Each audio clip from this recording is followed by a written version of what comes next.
Bom dia, que a paz e a vibração do Mestre Jesus nos anime nessa manhã tão bonita, não é? O tema que nós vamos desenvolver uma parte dele, porque é tão extenso, né? Falar das leis de Deus. A lei maior nós sabemos que é o amor. Jesus consubstanciou tão claramente para nós, né, que tudo no universo, todo o ensino que nós já tínhamos recebido, se resumia no amar a Deus sobre todas as coisas e amar ao próximo como a si mesmo. Esta importância de nós estarmos diante de uma lei, muitas vezes nós esquecemos. Nós não acreditamos que nós vivemos sobre essa lei. E nós nos permitimos uma série de coisas, uma série de comportamentos, uma série de pensamentos que realmente vão nos tornar infelizes. Vão nos fazer pessoas desconectadas com o mundo, desconectada da verdade que deveria nos animar. Amar a Deus sobre todas as coisas e ao próximo como a si mesmo, termina amando ao próximo como a si mesmo. Então hoje eu gostaria de conversarmos um pouco mais sobre esse amar a si mesmo, sobre esse amor que nós temos que dar para o próximo, que é esse amor que nós devemos fazer ou agir para conosco mesmo. Só que é muito difícil a gente entender isso porque, infelizmente, a maioria de nós ainda se encontra perdido aqui na Terra. Feliz de nós que estamos numa casa espírita, que nós estamos buscando esse conhecimento. Nós estamos procurando entender esses valores. Essa lei que rege o universo. E nós podemos, a partir de agora, refletir um pouquinho sobre essa lei, principalmente no tocante. Amar a si ou estar em condição de amar o próximo de acordo com aquilo que eu quero para mim mesmo. Só que muitas vezes eu estou perdido, eu não sei nem o que eu quero direito para mim.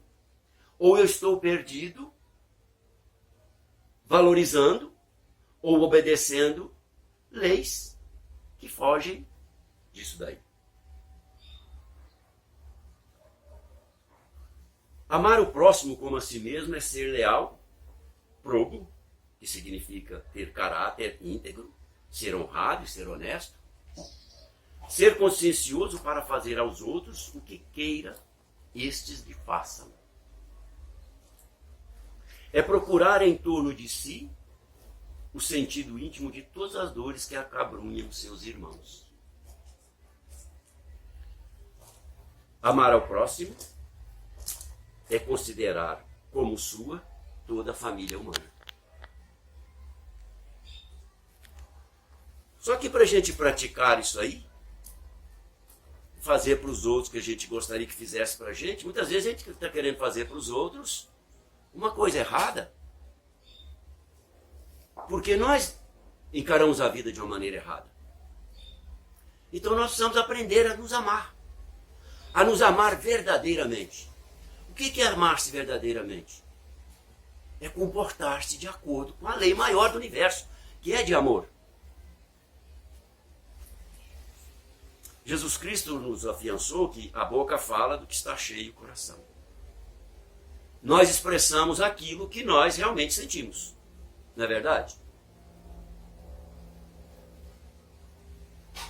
E nós, na maioria das vezes, permitimos proferir palavras que destroem, que machucam, que magoam, que infelicitam, que criam guerras. Ou então nós nos avoramos a repetir continuamente: eu sou um cara azarado, eu não tenho sorte. Tem um monte de anjinho falando amém toda vez que nós falamos, viu, gente? Tá? Ou eu sou doente, pessoas têm mania de ser doente. Qualquer uma dorzinha que tem, eu sou doente. Vai ser doente mesmo. A boca está falando que está cheio o coração. Então nós estamos doentes mesmo. É verdade, estamos doentes. Nós podemos nos curar. Eu sou fracassado. Tudo o que acontece, eu sou um fracasso. As coisas para mim não acontecem. Os anjos estão falando amém. Eu sou infeliz. E faz uma cara de infelicidade mesmo, né? Meu Deus, gente, vamos lutar para sermos diferentes. Vamos colocar coragem no coração. Vamos colocar alegria. Vamos proferir palavras que constroem, que nos elevam, que criam coisas boas para nós. E nossas atitudes refletem nossos sentimentos. Querem ver? Nós tratamos muito mal o nosso corpo. Por quê? Nós alimentamos mal. Nós comemos em demasia. Nós comemos alimentos que estragam a saúde. Tá? Nós não temos comedimento para comer, não temos hora certa, não temos disciplina nem para alimentar. É porque nós somos indisciplinados. Nós comemos até se arrebentar. Aí depois reclama que tem muita química na comida que nós comemos hoje. Né? Então a gente se perde. Exatamente porque nós não... aquilo que nós carregamos intimamente, os descontroles que nós temos, vão refletir na nossa vida.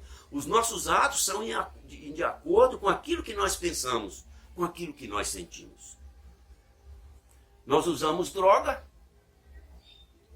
para poder aliviar, porque eu estou com a minha mente muito cheia, eu preciso espairecer. Eu durmo mal e no outro dia quero ter um dia alegre, tranquilo, com minhas tarefas, trabalhando bem, fazendo minhas tarefas de acordo com o que se espera. Mas eu dormi mal. E como é que eu vou amanhecer? Eu dormi mal porque eu fui dormir tarde da noite, tomando uma, né? Fazendo algumas coisas que não deveria estar fazendo. Eu trabalho incansavelmente para poder ganhar dinheiro, para dar conforto para minha família, para fazer uma série de projetos que a gente acha que é o melhor que precisa ser feito. Acabo com a minha saúde. Ganho aquele montão de dinheiro, mas já não tenho mais saúde. Aí vou ter que gastar o dinheiro todinho para poder recuperar a saúde. Por que não trabalhou comedidamente? Por que não fez um horário equilibrado de trabalho para não forçar tanto o corpo, nem a mente? Eu uso de violência e quero que tudo em minha volta esteja em paz, esteja tudo bem. Eu sou uma pessoa desinteressada. Eu não procuro estudar, eu não procuro aprender as verdades que o Cristo trouxe para nós. Eu não procuro as verdades cristãs que tanto ajudam o ser humano. Eu não procuro nenhuma filosofia que seja plausível para que eu possa me comportar melhor. E depois eu quero ser feliz. Eu quero ser bem-sucedido. Eu quero ser o cara. Eu morro de inveja dos outros. E eu quero que ninguém tenha inveja de mim. Eu sou um orgulhoso. Eu não aceito corrigenda nenhuma. Eu não dou a mínima para os outros. A minha ideia é que tem que prevalecer. Eu sou egoísta. Eu sou maledicente. Eu sou rancoroso. Eu estou expressando tudo aquilo que eu carrego no meu coração. Que eu carrego nos meus sentimentos. Então eu vou agir assim. Então, gente, parece que está tudo errado, né? E aí, o que nós vamos fazer? Como é que eu devo me comportar? Para amar o próximo como a mim mesmo? Será que eu dou conta de desejar para o próximo aquilo que eu gostaria que ele desejasse para mim? Eu dou conta de fazer para o próximo aquilo que eu gostaria que ele fizesse para mim? O Euclides agindo desta maneira, seria possível eu receber dos outros um comportamento diferente do que eu espero? Então o que é que nós temos que fazer? Nos reconstruir. Porque nossos desejos aqui na Terra ainda são errôneos. Nós acreditamos que ser rico é o máximo aqui na Terra. Nós achamos que ser famoso é tudo que a gente precisa. Eu quero ser famoso por quê? Porque eu sou vaidoso demais, eu só olho para mim. Eu sou egoísta. Eu quero ser rico para poder não dever obrigação para ninguém. Eu compro e pago o que eu quero, na hora que eu quero, do jeito que eu quero. Eu quero ser bonito fisicamente. Será que isso vai ser perene? Vai ser para sempre? Por que eu não procuro ser bonito espiritualmente? Para trocar isso aí. Porque o corpo, como Jesus Cristo disse, a traça e a ferrugem e o tempo vai corroer. E os valores da alma serão para sempre.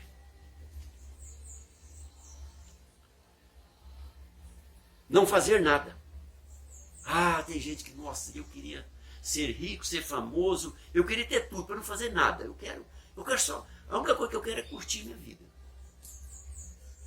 E muitos de nós trabalham pensando na aposentadoria. Ô, tristeza, hein, gente? Aposenta, não tem mais, eu não vou fazer mais nada. Mas a gente acaba fazendo alguma coisa, né? Vai pro boteco tomar uma, vai para a praça jogar baralho, jogar dominó. E aí, é aquele famoso pé na cova.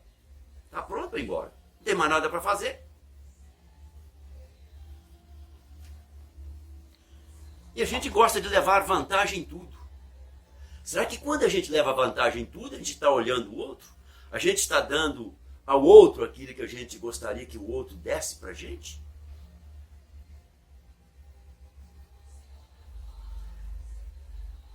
Eu não quero ter responsabilidade com nada. Como diz aquela frase, eu não quero ter um passarinho para tratar. Será que uma pessoa assim é feliz? Se a pessoa que acha que não quer nada com ninguém, ele dá conta de amar o próximo? Difícil, né? E quando se quer só para si, mais difícil ainda querer para o outro, né?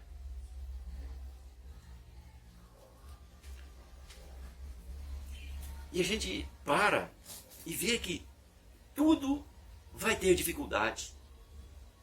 A gente percebe, através dessas colocações aqui, que nós temos uma montanha de dificuldade na nossa frente que nós vamos ter que resolver.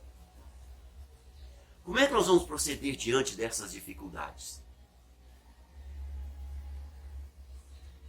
E se a gente for pensar bem, essas dificuldades que estão lá à nossa frente, para a gente se modificar, para ser melhor, para poder ter condição de fazer para o outro aquilo que a gente gostaria que o outro fizesse para nós, nós vamos entender que as dificuldades são as tarefas de nossa existência. É bom que a gente entenda isso. A dificuldade é que nos fazem, essas dificuldades que nos fazem capazes de nos tornarmos pessoas melhores. Uma pessoa que não tem dificuldade nenhuma na vida, ele não está vivendo aqui nessa terra, ele está num outro mundo. As pessoas que nós conhecemos, que foram espelhos para nós pegamos aí várias delas. Vamos começar pelo nosso querido Chico, né? Madre Teresa de Calcutá, Irmã Dulce aqui na Bahia, que fez um trabalho extraordinário, Divaldo Franco, que está aí no nosso meio, o próprio Papa Francisco, com toda a humildade que ele tem, as lutas que ele tem para poder levar a Igreja Católica a um caminho mais correto, livre das dificuldades que ela se encontra. Imagina a quantidade de dificuldades que ele tem e que todos esses contemporâneos nossos têm e tiveram para poder viver a sua vida. E são pessoas que nós admiramos profundamente pela maneira como viveram. E eles não viveram sem dificuldades. O Chico teve uma madrasta,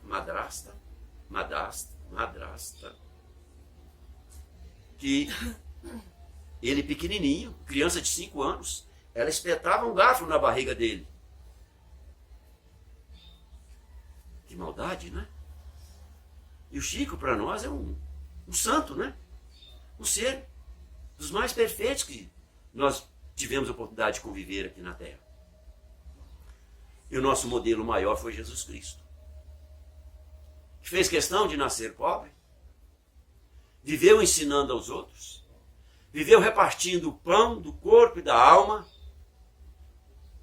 e ainda se permitiu morrer pregado numa cruz, no meio de 2 ladrões. E o Cristo tem que ser para nós o modelo maior. Por quê? Porque ele ensinou através de palavras, ensinou através de atos, de ações.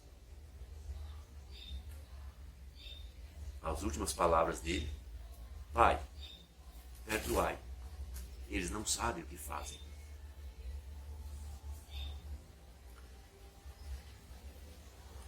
Muitas vezes nós solicitamos luz, nós solicitamos esclarecimento, nós solicitamos a Deus entendimento da vida para a gente sofrer menos, nós solicitamos oportunidade de ganhar um pouquinho mais para ter uma vida mais confortável, mas nós perseveramos na sombra. Poucos de nós ainda se dá o trabalho de sair de casa 1, 2 dias na semana para ir num lugar para poder estudar, poder aprender.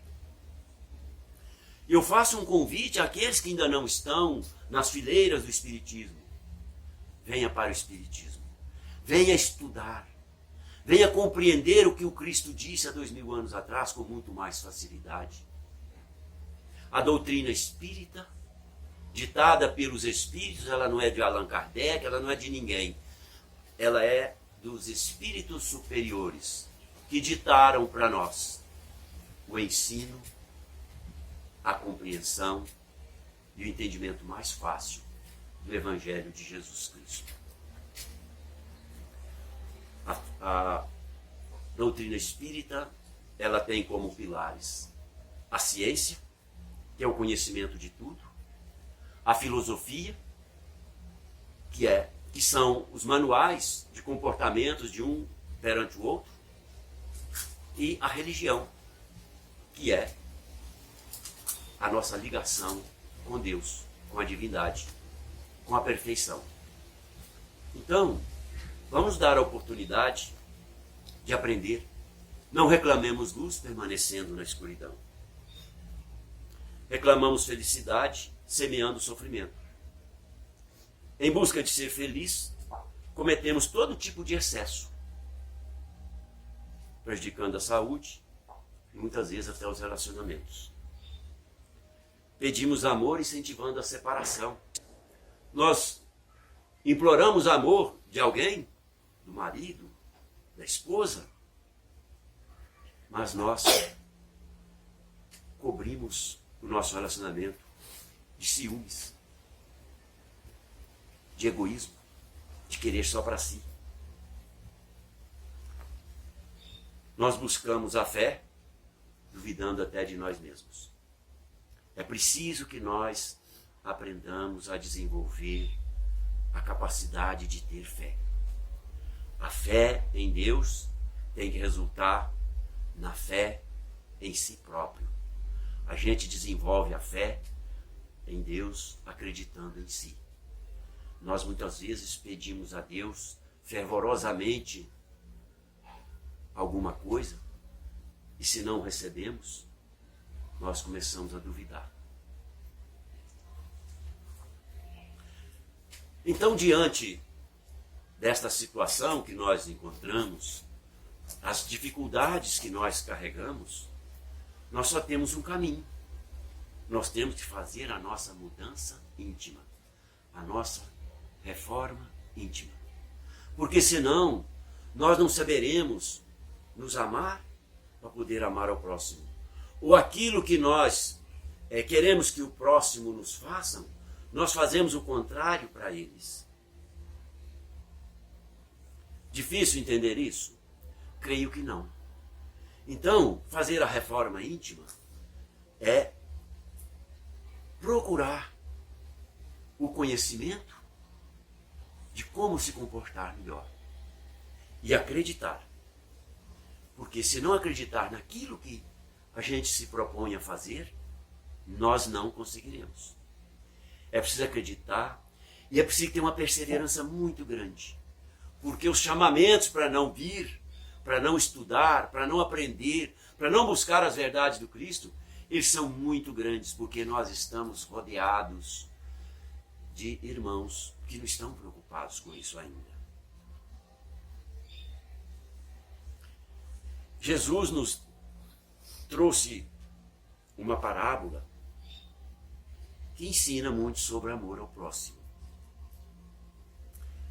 Ele disse, numa parábola muito linda, que um rei, chama-se a parábola do devedor implacável. Um rei, querendo acertar suas contas com seus súditos, mandou chamar um que lhe devia muito. Este, se apresentando, o rei o cobrou. Disse, mas senhor, eu não tenho como lhe pagar. Então, ele ordenou aos seus súditos, os seus encarregados ali, né, que o prenda, venda sua mulher e filhos para poder me pagar.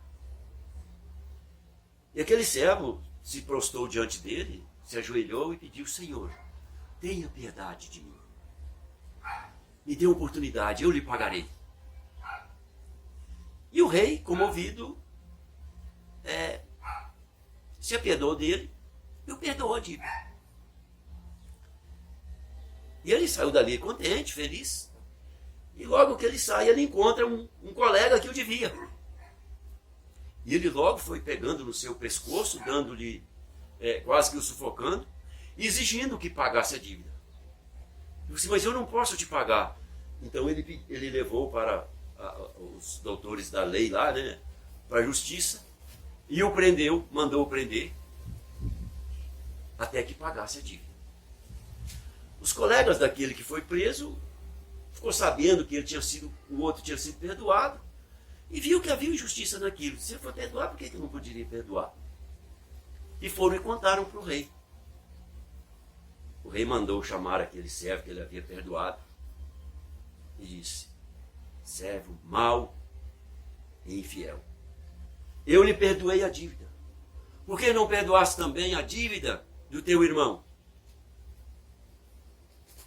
E mandou que o prendesse até que ele lhe pagasse a dívida. Então, isso aí está... A lei de amar o próximo, ela é tão justa. Ela é tão justa. Vocês acharam justiça nessa fala? Nessa parábola? Não há justiça nisso?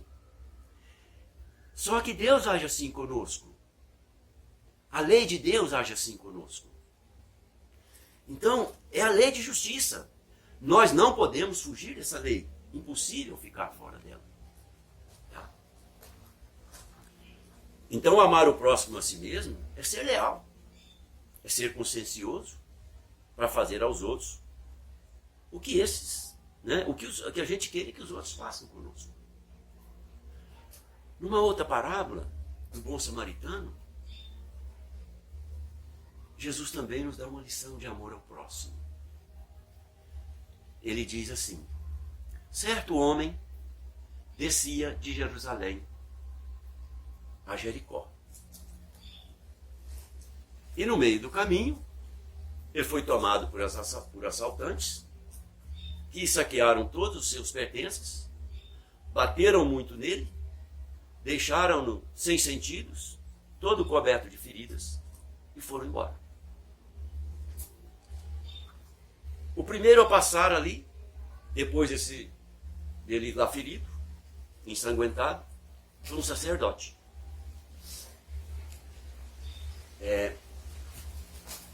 E ele, vendo aquele moço caído, ele deu a volta,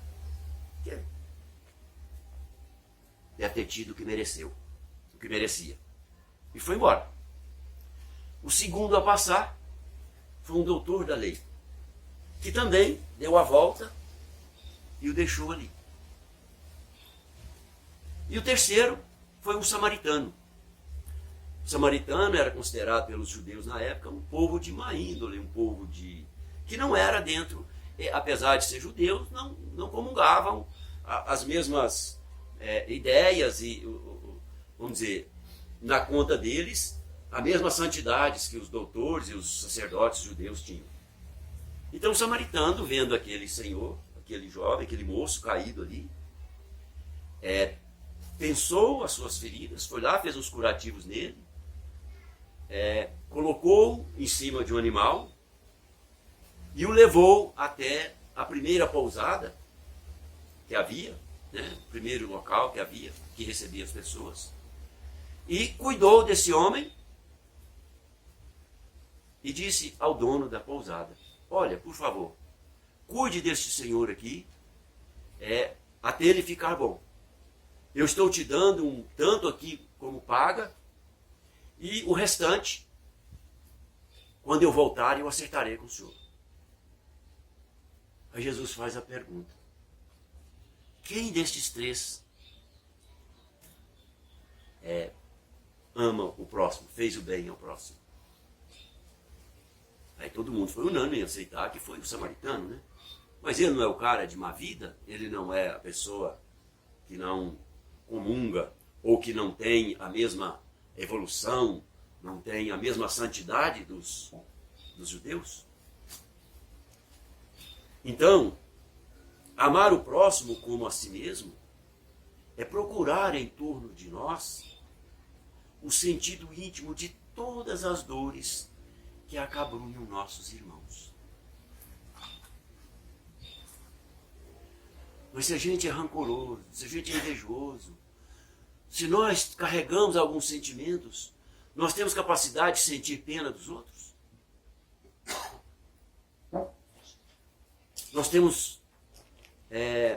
Nós nos sensibilizamos diante da dor do outro?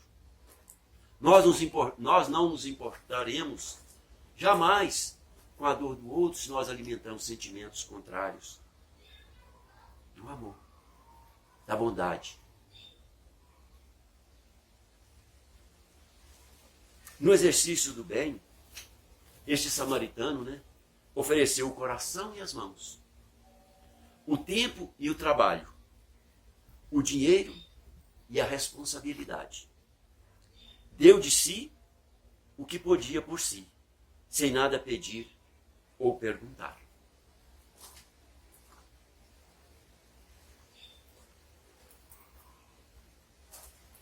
Numa outra palavra, onde Jesus fala sobre o último julgamento, fala que Jesus, no alto de sua glória, virá à terra com seus anjos para fazer a separação dos bons e dos maus. Essa vinda de Jesus Cristo, muitos acreditam que ele voltará ainda, né? Nessa vinda dele é simbolizada pela transição que a Terra está passando. A transição planetária da Terra, onde nós vamos sair do mundo de provas, expiações, de dor e sofrimento, para um mundo de regeneração. A Terra será habitada somente por aqueles voltados para o bem. Então Jesus, ele fala, nesta fala dele, ele diz que o rei separará as ovelhas dos cabritos. Aliás,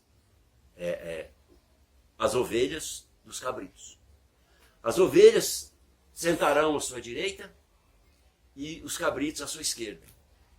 As ovelhas ele dirá: vinde benditos de meu Pai. Porque tive fome e sede e me deste de comer e beber. Estive nu e me vestistes. Estava preso e doente e fostes me visitar.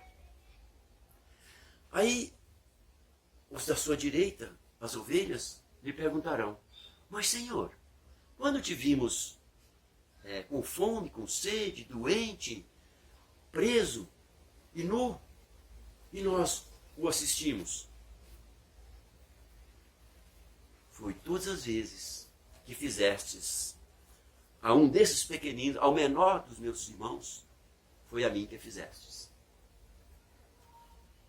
E dirá aos da sua esquerda: ide, malditos e ingratos, para o fogo do inferno. Porque tive fome e sede e não me deste de comer e beber. Estive nu e não me vestistes. Estava preso e não me visitastes. E nem doente fostes me ver. Muito pesado isso, né? Será que teremos irmãos nossos que irão receber uma recompensa desse tamanho? Aí eles perguntarão ao rei: mas quando foi que te fizemos isto, que tivemos com fome e sede, não te deste comer e beber, nu e não te vestistes, preso e doente não fomos te visitar? Foi quando deixaste de fazer aqueles que estavam à sua volta. Então está aí, gente, a explicação de Jesus da importância do amor ao próximo, da importância de socorrer aqueles que caminham conosco.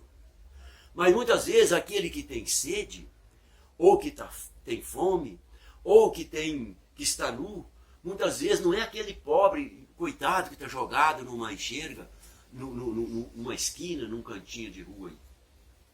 E muitas vezes aqueles que caminham conosco é a esposa, são os filhos, é o esposo, é um parente mais próximo, aquele com quem nós estamos com ele todos os dias. Ele tem fome de saber, ele tem sede de justiça, ele tem uma série de dificuldades. Por isso que fala que o amor de mãe é o mais perfeito na terra. A gente vê uma mãe com o filho preso, ela vai lá todas as vezes que pode para assistir, para conversar com ele. E ela ainda disse: não, ele não tinha culpa, coitadinho. Eles é que levaram ele para o mau caminho. Nós não podemos desistir dos nossos jamais. Nós precisamos cuidar daqueles que caminham conosco com muito carinho. Isso é amar ao próximo. E amar aqueles que têm mais dificuldades em compreender, em comportar bem, em ter um comportamento que a gente julga ideal, são esses que precisam mais de nós. Aquele que tem o vício, aquele que é descontrolado, aquele que não sabe se comportar adequadamente. Esses são os que mais precisam de nós. Então, meus queridos irmãos, essa é a nossa mensagem pequena que eu queria que a gente refletisse para falar a importância de nós aprendermos a nos conhecer, a conhecer os valores do Cristo, reconhecer em nós essas dificuldades, porque só assim nós teremos a capacidade de querer para o outro aquilo que a gente gostaria que o outro fizesse para a gente. Porque desrespeitando, tratando com grosseria, fazendo todo tipo de coisa ruim, nós vamos esperar que o outro faça bem para a gente?